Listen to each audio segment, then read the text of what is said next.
Hi, I'm Cathy Thomas, welcoming Soon Ahn and her mother, Soon Ahn, TikTok and Instagram stars, and the authors of a stunning new cookbook, UMMA. Many of their posts have gone viral with over 10 million views.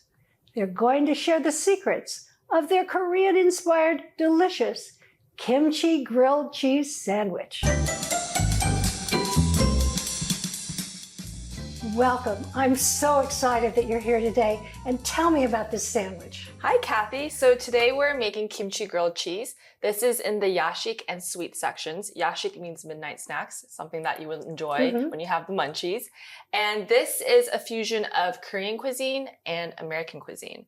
And fun fact, this was the hardest recipe to develop, but one of the easiest recipes in the book.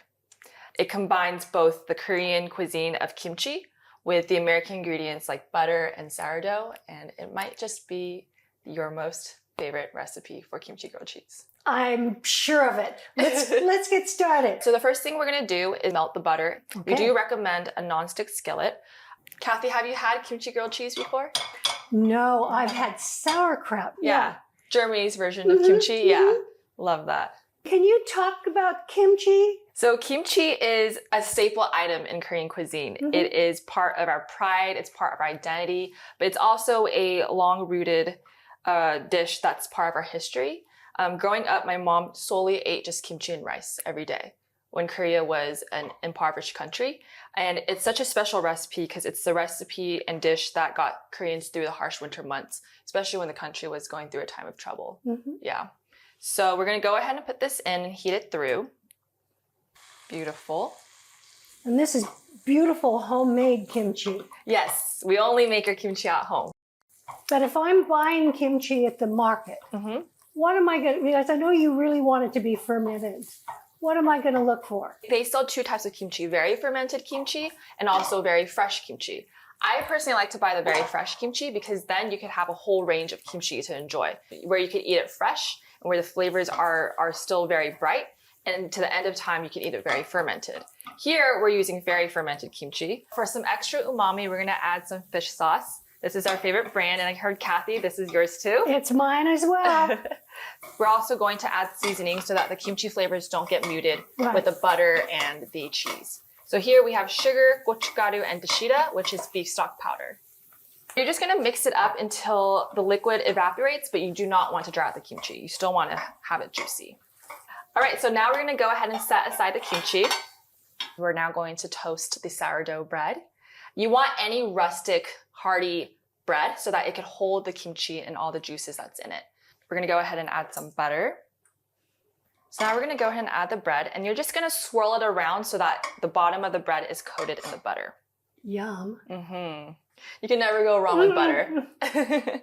So now we're gonna go ahead and remove the bread, just temporarily. Okay. And then we're gonna add in the remaining butter.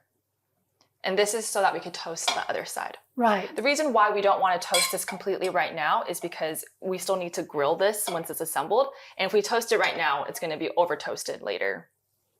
You've worked out all the kinks, haven't you? Oh, it was our most difficult recipe because it combines two cuisines. So when you combine kimchi, something that's tangy, something that's umami, with something that's rich and fatty, such as butter, you really need to think about how you balance those two ingredients out.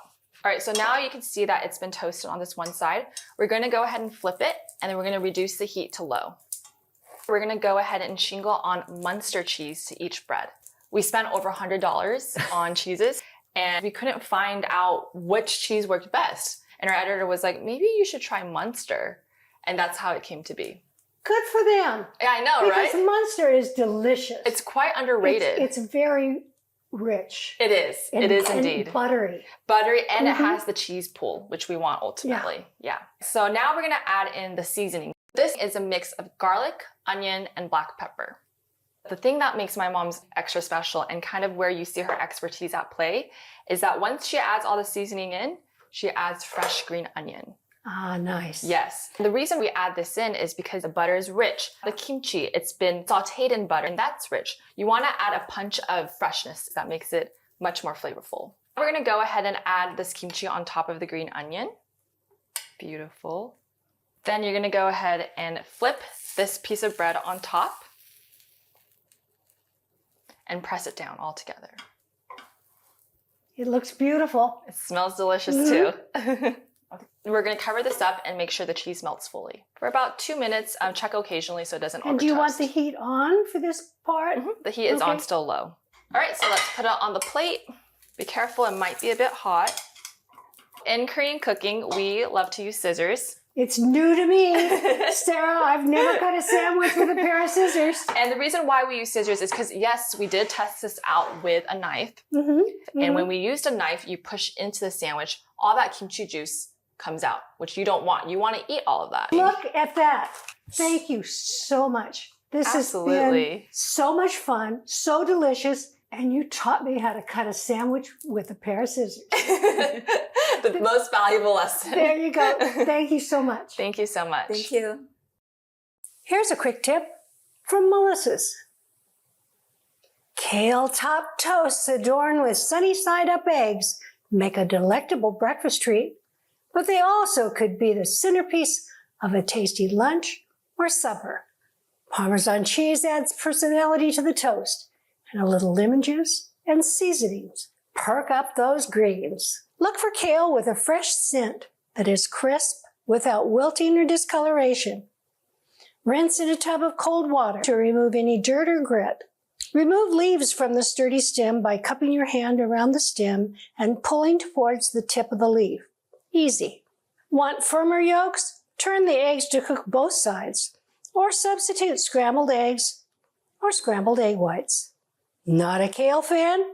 Substitute spinach or chard. It's so easy, right? Get the recipe at cathythomascooks.com.